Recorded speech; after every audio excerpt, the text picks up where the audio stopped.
to know more about the Course Lock Hyperlapse mode on the DJI Mavic Air 2? Do you want to know why it's my favorite hyperlapse mode? Do you want to know everything there is to know about the Course Lock Hyperlapse mode on the DJI Mavic Air 2? That's what we're going to talk about today. Let's get right into it.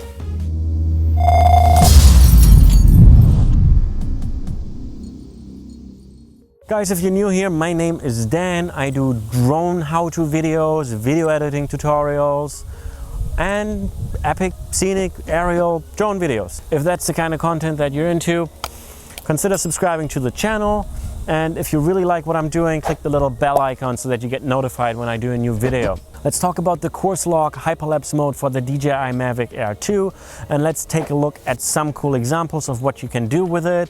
Let's take a look at how we can access it and get one going ourselves, and then finally talk briefly about some camera settings so that you can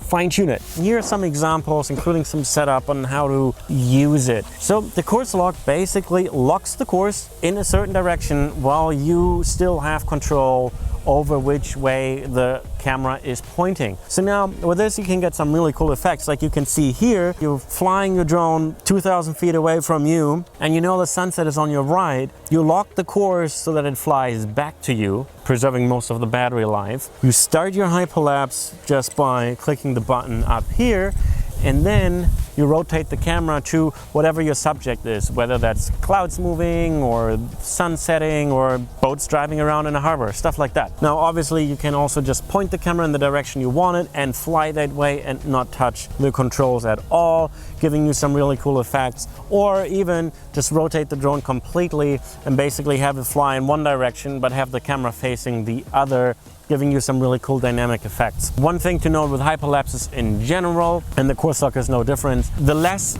additional camera movement you introduce, the better. So you don't want to shoot 17 frames in this direction, then rotate it and shoot 27 frames in this direction, then rotate it straight and shoot 30 frames in this direction. It just doesn't give a good look. All you want to do, point it in a direction, lock the course, configure your camera settings, and then you want to hit start and let the drone do its thing, and just watch your drone, but don't touch the controls, just let it do its thing. Okay, those examples should have shown you how the basic functionality works and how to use this feature. If you're very new to this, you access the hyperlapse mode just by your photo options button up here, and then you simply go to hyperlapses and you scroll down until you see Course Lock, get rid of the little video screen here, and then you see all the controls here at the bottom of your screen. If you wanted to access your camera settings and maybe change it from 8K to 4K, you can do that by pressing the three buttons here at the top. The tab in the middle is your camera, and that is the camera settings for all your hyperlapses, so not just Course Lock. These settings are universal and they apply to all the different hyperlapse modes. Speaking of camera settings, I think the most important ones you want to be aware of is photo type.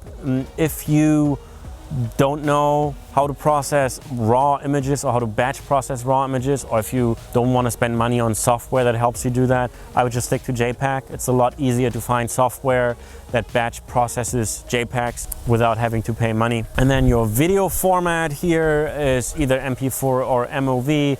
General rule of thumb, if you're on a Mac, use MOV, otherwise use MP4.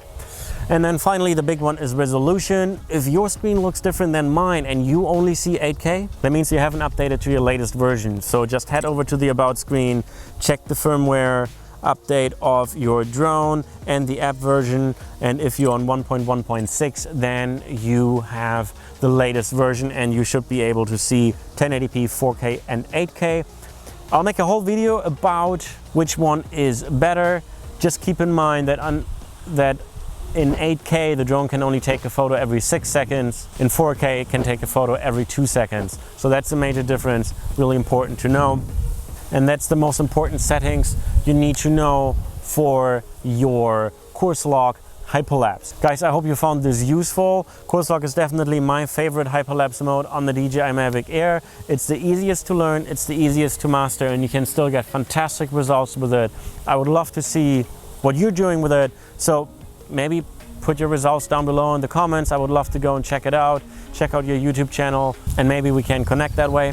Thanks so much for watching. If you liked this and found this useful, give it a thumbs up. consider subscribing to the channel, and I will see you next week.